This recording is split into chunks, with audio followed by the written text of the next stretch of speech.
Le débat consacré donc ce soir à la Tunisie avec cette question après la révolution de Jasmin en Tunisie. Est-ce que d'autres pays arabes vont suivre l'exemple? Eh bien, on va poser dans un instant la question à nos invités avec Radija Mohsen Finan. Bonsoir. Vous êtes chercheur et enseignante à Paris 8. Avec nous sur ce plateau, Vincent Gesser, sociologue à l'Institut de recherche sur le monde arabe et musulman et co-auteur avec Monsef Marzouki, dictateur en sursis au pluriel. Je dis bien cette fois-ci.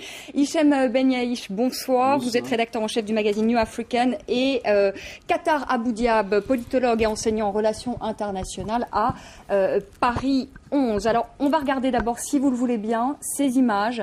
Il y a eu des manifestations ces derniers jours à Amman, en Jordanie, des manifestations également au Caire, devant l'ambassade tunisienne, au Caire où un homme s'est immolé ce lundi devant l'Assemblée. Un autre homme s'est immolé en Algérie. Je crois qu'il y a eu une dizaine d'immolations en Algérie ces derniers jours. Un homme également qui s'est immolé à Nouakchott, en Mauritanie, ce lundi. Et c'est comme cela, on le rappelle, qu'avait débuté la révolution en Tunisie après l'immolation du jeune Mohamed Bouazizi. Alors, la Tunisie peut-elle devenir le laboratoire du monde arabe? Est-ce qu'on peut envisager un effet domino, Vincent Gesser, selon vous? Écoutez, il y a déjà une chose qu'il faut signaler, qu'on a encore peu de recul. Mais moi, je pense, et c'est une hypothèse, il faut être prudent, que ce qui s'est passé en Tunisie, c'est une forme de mur de Berlin qui est tombé dans le monde arabe. Ça, c'est clair que ça représente extraordinaire espoir pour les populations, pour les militants des droits de l'homme. Donc, l'effet domino, il est déjà dans les têtes.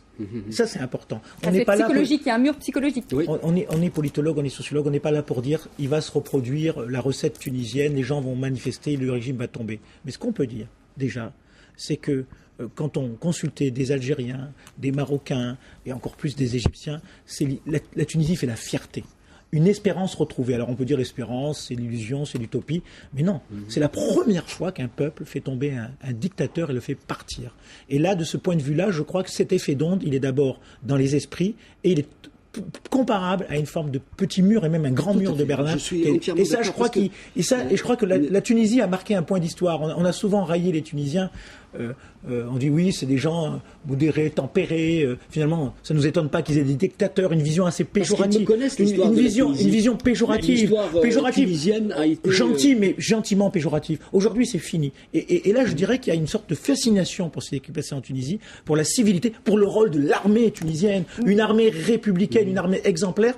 Et de ce point de vue-là, il y aura un effet d'onde qui va se traduire par une forme de conscientisation, une confiance redonnée à certaines oppositions. Et donc, on ne peut pas dire que ça va se reproduire à l'identique, mais en tout cas, on est à l'an 1 de quelque chose de nouveau. En tout cas, on est devant un théorème qui s'appelle la Taounassa, c'est-à-dire que, je le disais tout à l'heure, la presse arabe reproduit cette expression nouvelle, qui veut dire en fait tunisification, mais ici il l'applique à cette volonté et cette capacité à pousser un dictateur à quitter le pouvoir. Mais est-ce qu'on va pouvoir voir la même chose? Par exemple, si je reprends le titre de Libération, il y a une croix maintenant sur Ben Ali. Est-ce qu'on peut imaginer Qatar Abou-Diab, que l'Égyptien Hosni Moubarak, ça fait 30 ans qu'il est au pouvoir, qu'il tombe? Est-ce qu'on peut l'envisager? Est-ce qu'on peut envisager ça de l'Algérien Bouteflika ou encore du Libyen Kadhafi?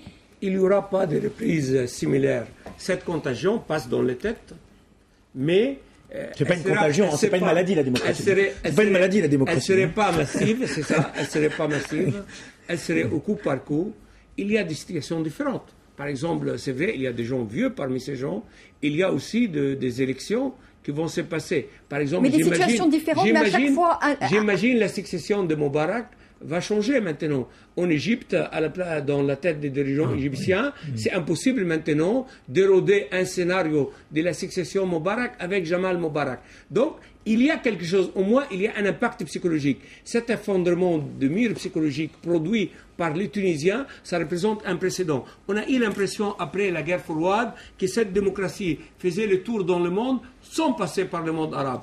Des démocraties sont démocrates, comme le disait Ghassan Salami. Maintenant, on a l'impression qu'il y a des démocrates, qu'il y a des armées républicaines, qu'il y a une société civile, que la révolution numérique est passée par là, que la jeunesse tunisienne n'est pas simplement prête à se sacrifier pour l'hypothétique question nationaliste ailleurs ou islamiste par-ci, par-là, mais pour les propres affaires du peuple tunisien. Et pour cela, c'est un exemple à méditer. Le modèle tunisien est vraiment là. Et à mon avis, ce serait quand même quelque chose d'un engagement de la jeunesse arabe vers d'autres voies. Oui, il y aura donc des changements, mais on ne peut pas préditer ou faire des signes. C'est un processus et chaque pays a son propre processus. Radija Mossad-Fida, est-ce qu'ils ont raison d'avoir peur, les dirigeants du monde arabe? Je pense au président algérien ou à d'autres, au roi du Maroc, aux Syriens, aux Jordaniens. Le Maroc, c'est un peu différent. Je crois qu'ils ont raison d'avoir peur quand les conditions sont très ressemblantes. C'est-à-dire qu'il y a beaucoup de Bouazizi dans le monde arabe, il y a beaucoup de Ben Ali aussi. Pour autant, vous savez, ces insurrections, ce sont des processus historiques qui conduisent à ce genre d'action avec des conditions socio-économiques propres à chaque pays est tout à fait local et c'est aussi un agenda particulier. Donc ce que nous indiquent finalement ces immolations, c'est pas forcément qu'il va y avoir un effet domino. Ça veut dire que dans l'ensemble du monde arabe, on n'a pas d'autre moyen de s'exprimer que celui-ci. Et c'est une manière d'attirer l'attention, je pense, beaucoup plus qu'un effet domino qui est à craindre. Alors, est-ce qu'ils ont raison d'avoir peur? Ils ont raison puisque de toute façon, ils ne se sont pas exprimés là-dessus. Et ça montre que dans ces pays-là, il y a une vraie coupure entre les classes dirigeantes et les gouvernés. Et je crois que c'est à ça qu'il faut être attentif. Parce que finalement, les dernières années de Ben Ali, là où il a perdu le contrôle, c'est que le lien social n'existait plus. Or, sous son prédécesseur Bourguiba, le lien social a toujours été maintenu. Et donc, je crois que beaucoup plus d'effet de domino ou autre, je crois qu'il faut être attentif aujourd'hui à ce que les mêmes conditions ne produisent pas exactement les mêmes effets. En tout cas, ce qui est sûr, c'est qu'il y a, avant l'événement tunisien, c'est pour ça qu'il représente une symbolique, il y a un espoir immense qui a été soulevé par cette affaire dans le monde arabe, parce que l'immobilisme de ces dernières années était dévastateur. Oui, mais par exemple, on a vu en Algérie également des manifestations. Comment expliquer que la contestation, par exemple, sociale ne s'est pas étendue en Algérie comme on a pu voir en Tunisie? Parce que c'était passé au-delà du moment. Il y a plusieurs facteurs. Il n'y a jamais un facteur d'émotion en Tunisie. C'est-à-dire qu'avec la mort de Bouzizi, tout le pays a été traversé par une onde de choc. Oui, mais il y a une dizaine de personnes qui se sont immolées également en Algérie aussi, et ça n'a pas créé cette émotion. Mobilisé en Algérie. Il y a beaucoup de facteurs. Il n'y a jamais qu'un facteur unique. Mais un des facteurs, c'est que l'Algérie sort d'une guerre civile quand même traumatique, et que beaucoup d'acteurs. En Tunisie, je vais vous dire une chose, et mes amis tunisiens me contrediront si je me trompe, et j'accepte bien sûr qu'ils me contredisent. C'est qu'en Tunisie, il y avait un ras-le-bol interclassiste, du fellah, du paysan, de la classe moyenne, au bourgeois, à ce qu'on appelle le bédi, à l'aristocrate tunisien. Il y avait une volonté d'en finir avec Ben Ali. En Algérie, on pense encore les plaies. Je ne suis pas en train de dire qu'il faut garder ce système. Je suis en train de dire que l'Algérie sort d'une guerre civile où il y a encore du sang, je veux dire, qui est présent, je veux dire, et on n'a même pas fait encore de concorde civile qui puisse réconcilier les Algériens. Moi, ce que je voulais dire par rapport au scénario de répétition, il n'y aura pas de scénario identique, c'est clair, mais il y a un horizon d'attente qui est tracé dans le monde arabe. Et il y a un horizon d'attente. Il y a un horizon d'attente. Et surtout qu'il y a peut-être un horizon d'attente chez les alliés. Aujourd'hui, les États-Unis, on a oublié de parler des États-Unis. Je le regrette, il faut en parler. Je pense que le facteur, parmi d'autres, le facteur américain a joué en Tunisie. Vous l'avez très bien dit, les révélations sur le caractère mafieux du régime, mais aussi l'attitude clairvoyante, et il faut la souligner, de Barack Obama par rapport à la présidence française. Je dis pas que la rue a regardé Barack Obama. Je dis que ça a été un facteur. Ça a été un facteur de la transition. Avant de passer à l'international, il y a aussi des points de différence. On parlait de l'Algérie. Je crois qu'avec le Maroc, il y a des points de différence aussi, parce que le Maroc a fait une tentative, si vous voulez, de rompre avec l'image du passé, en tout cas, en faisant, si vous voulez, un changement par le haut. Là, le changement, il vient par le bas. En Égypte, il y a des points de différence aussi. Il y a des choses qui se disent dans les journaux et qui ne se disent absolument pas en Tunisie. Donc la Tunisie, si vous voulez, c'est une succession de choses et c'est aussi les révélations de Wikileaks. Oui, c'est vrai que c'est tout ça à la fois. C'est un des facteurs. Je voudrais qu'on aille à Alger, si vous voulez bien. On va retrouver Amel Boubaker. Bonsoir. Merci d'être avec nous en direct dans le débat de France 24. Alors, je posais la question tout à l'heure à nos invités. Est-ce que le scénario que l'on vit actuellement en Tunisie, est-ce qu'on pourrait l'imaginer en Algérie. On l'a vu au début de ce débat, des images de manifestations, de contestations. Est-ce qu'on peut imaginer un scénario à la tunisienne ? Oui, alors deux choses. D'abord, les Algériens sont extrêmement fiers de ce qui s'est passé chez leurs voisins, mais ils ont été aussi prompts d'expliquer que ce n'est pas la première fois qu'un tel bouleversement se réalise. En 88, à Alger et en Algérie, l'espoir était le même. L'espoir de l'ouverture démocratique d'un pays sclérosé, de l'instauration du multipartisme, etc. Puis les Algériens se sont fait prendre au piège des propositions du gouvernement en se faisant mettre sous état d'urgence et en souffrant d'un couvre-feu. C'est un peu ce qui inquiète les Algériens, si vous voulez, par rapport à ce qui pourrait arriver aux Tunisiens en ce moment et le climat d'insécurité politique dans lequel ils sont. Donc ça n'est pas la première fois. Les immolations aussi, qui ce sont les 5 immolations qui ont eu lieu ce week-end dans différentes régions d'Algérie, ne sont pas un scénario nouveau. Il y a 10 ans, il y avait déjà des immolations de chômeurs, de personnes qui n'avaient pas reçu de logements sociaux, qui n'avaient pas reçu leur loyer, qui n'avaient pas été payés pendant des mois, etc., qui n'arrivaient plus à payer leur loyer. Donc tout ça, ce ne sont pas des phénomènes nouveaux. Maintenant, effectivement, 88 n'est pas 2011. Les émeutes de 2011, de janvier 2011, qui ont lieu la semaine dernière en Algérie, n'ont pas pris de façon aussi globale parce que les inégalités sociales sont bien plus importantes en 2011 qu'elles n'étaient en 88. Il faut quand même aussi se remettre dans un climat et dans le contexte de l'État rentier qu'est l'Algérie, où finalement beaucoup de gens ont bénéficié d'avantages sociaux, ont bénéficié de la redistribution de la rente de l'État algérien et ne sont pas prêts à remettre en cause ces acquis. Ceci dit, là où on peut trouver un point commun, c'est que finalement les émeutes, les immolations, qu'est-ce que ça traduit ? Ça traduit l'envie de se débarrasser de l'État, ça traduit le désespoir de ne plus attendre de réponse de l'État et finalement d'envisager uniquement un dialogue avec l'État dans des termes violents, dans des termes de face à face direct avec l'État, et c'est ce que sont les émeutes et les immolations qu'on a pu observer. Merci beaucoup Amel Boubaker en direct d'Alger. Alors le monde arabe, on le sait, n'est pas monolithique, mais quel est le pays aujourd'hui qui est le plus proche de la Tunisie? Qui pourrait basculer après la Tunisie, selon vous? C'est très difficile de prévoir. En tout cas, il y a une dynamique, un processus qui a été lancé. Et aujourd'hui, les rapports de force sont à l'œuvre. Et il y a une dynamique, en tout cas, qui permet de faire bouger les choses. Et en tout cas, c'est pas programmable ni en tout cas, un basculement aussi pacifique. Qui est le plus proche? Voilà, quel est le pays le plus proche de la Tunisie? Parce que peut-être l'Égypte. Le basculement tunisien, il n'est pas simplement intéressant parce qu'il y a un changement de régime, que le dictateur est parti. Il est intéressant parce qu'il s'est fait de manière relativement pacifique aussi. Attention, quand on parle de basculement, si vous voulez me dire, moi je peux vous dire que l'Égypte réunit des conditions d'explosion sociale terribles et que Moubarak, on le sait que Moubarak, s'il s'amusait à se balader dans la rue, il ferait 15 secondes, 30 secondes de vie, de survie, si je puis dire. Donc bon, aujourd'hui, il est tellement impopulaire, Moubarak, dans son propre pays, qu'il aurait peu de chances de survivre s'il se baladait tout seul dans la rue. Donc on n'est pas là.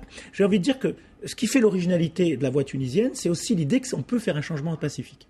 Et ça, c'est très important aussi. On peut chasser un dictateur pacifique en alliant des gens qui apparemment sont compromis avec le régime et qui en réalité sont pas tant compromis que ça. Et ça, je crois, il faut qu'on comprenne, c'est que la Tunisie offre une série de facteurs qui ne sont pas identiques à ailleurs, mais chaque facteur peut être un élément d'identification. Et monsieur l'a dit, aujourd'hui, on sait que tous les militaires ne sont pas complètement acquis au régime. On sait que certains ministres de Ben Ali ont pu jouer le jeu de la transition. Et excusez-moi de revenir au facteur international, peut-être le théorème de Chirac, genre, aujourd'hui ces régimes sont le meilleur rempart à l'intégrisme, est cassé. C'est qu'aujourd'hui, des pays comme les États-Unis savent que si on veut avoir aujourd'hui des régimes salafistes radicaux dans 10 ans, laissons des Ben Ali et des Moubarak. Si on veut en revanche avoir des régimes modérés qui soient musulmans, démocrates, etc., favorisons la démocratisation. C'est-à-dire, on ne va pas faire le jeu combien de minutes Moubarak ou Assad ou le roi Abdallah II. C'était une image.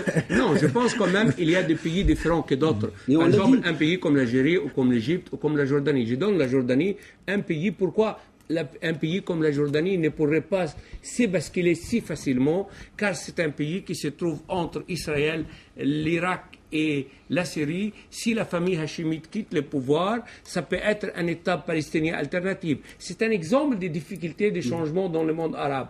L'autre exemple de difficulté, c'est ces régimes autoritaires, avec l'épouvantail islamiste, ont créé tellement de vide autour d'eux pour trouver donc des forces qui portent des changements, comme la classe moyenne de l'ère Bourguiba, cette classe éduquée qui a porté les changements, ce n'est pas si facile de trouver ça. Est-ce qu'on d'une retrouve justement façon cette classe constante. moyenne dans d'autres pays arabes? On ne le trouve pas, car il n'y a pas cet exemple laïque dans d'autres pays. Laïque, Il y a, en il y a Syrie, quand on même, peut la il y a trouver. un exemple laïcisant.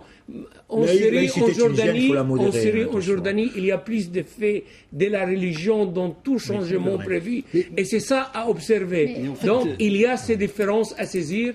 Et c'est pas si évident, avec un débat si rapide, de saisir tous les Toutes les nuances. ingrédients et les nuances de ces Je crois que Michel Vincent Bayani. Gesser a dit une chose capitale. C'est-à-dire que d'abord la relation de l'Europe avec et de l'Occident avec les pays arabes et particulièrement le Maghreb. C'est absolument une lecture totalement désattachée de la réalité. Et je crois que Obama, aujourd'hui, vous allez vous rappeler de ça. En tout cas, il a pris rendez-vous avec le Maghreb et la Tunisie, et le processus est initié depuis plusieurs mois. Il y a eu une conférence à Alger le 2 décembre avec tous les entrepreneurs, jeunes entrepreneurs maghrébins et arabes, pour leur donner le social learning, ce recrutement de l'élite. Et je pense que le discours qui a été fait et cette pancarte sur Yes We Can, ça l'a ému. Et je crois que les Américains vont accompagner l'expérience tunisienne pour en faire un modèle, puisque le modèle héliporté de l'Irak et de l'Afghanistan n'a pas fonctionné avec des millions de morts. Et aujourd'hui, le modèle pacifique tunisien intéresse au plus haut point l'Amérique. Et l'autre point important, c'est que la France aujourd'hui, malheureusement, N'a pas est été à la hauteur. complètement dans un déclin diplomatique. Non, absolument mais je terrible. crois qu'indépendamment de ça, je crois qu'il y a beaucoup d'enseignements à tirer de cet épisode tunisien. Je ne sais pas si ça va être un modèle. Moi, je n'aime pas beaucoup la théorie des modèles, mais je crois que de la même manière que les chefs d'État devraient regarder leurs relations avec leurs sujets ou concitoyens ou différemment, je crois que nous, on devrait regarder notre manière de regarder le sud de la Méditerranée autrement. Ça a révélé une méconnaissance de ces exactement. pays. Parce que finalement, on a beaucoup dit que c'était une mauvaise évaluation de la France Oui, qu'on l'a vis-à-vis pas de vu la venir. Tunisie. Ouais. Oui, on n'a pas vu Vous venir. savez. Pourquoi? Mais parce qu'on ne connaît plus ces pays. Oui. On ne les connaît plus d'un point de vue journalistique. On ne les connaît plus d'un point de vue académique. On ne les connaît plus très mal. Oui, mais assez mal. Très mal. Khadija Morsel, et je lui Non, rends mais hommage, assez a aussi mal. initié des Non, travaux mais- qu'il non, sait non, mais- que si nos diplomates les avaient lus, Non, on mais, aurait pu. Non, mais non, je suis pas en train de. C'est non, vrai, je non, vous jure, c'est vrai que ça fait je sourire. suis pas Mais en si on train avait de- lu, Non, mais on a Non, publié des non, travaux non, sur la non. Tunisie, je peux vous Mais, dire, qui ont été quand même assez Je crois qu'il vulgarisés. faut regarder ces pays autrement. ils je n'ont veux- pas lu, hein. On a même publié, non, mais c'est pas qu'on nous salue, c'est qu'on a même publié il y a 2 ans un article avec Larbi Chouira, qui est un politologue tunisien, dans laquelle on disait la fuite en avant sécuritaire du régime tunisien est un signe à moyen terme qui tombera. Donc il y a 2 ans, je veux dire qu'on n'est pas des devins, on n'est pas des prophètes, mais si les diplomates, et si le Quai d'Orsay, et si l'Élysée regardaient un peu nos travaux, mais c'est qu'il ne veut pas les regarder, parce qu'il n'a pas intérêt On à... va devoir malheureusement conclure ce débat là-dessus. Sinon, on va demander- s'immoler par le feu. Voilà. Non, non, C'est on va- triste à on va- dire. Je l'interdis. Non, ce n'est pas pour défendre la très sous-évaluation vite. française, mais l'Amérique est loin de la Méditerranée. Le problème tunisien est la quasiment France est un loin problème aussi. Non. interne. Qatar, des Abu Dhabi, on est Français. malheureusement Voilà. obligé Non, de se mais quitter. Qatar, Merci à vous d'être venus sur le débat de France 24 et on demande aux diplomates, on demande au Quai d'Orsay, on demande à l'Élysée de vous lire. Ouvrir les yeux. Voilà, d'ouvrir les yeux. Mille merci d'être venus sur le plateau de France 24. Tout de suite, toute l'actualité française de ces dernières 24 heures, c'est dans un instant.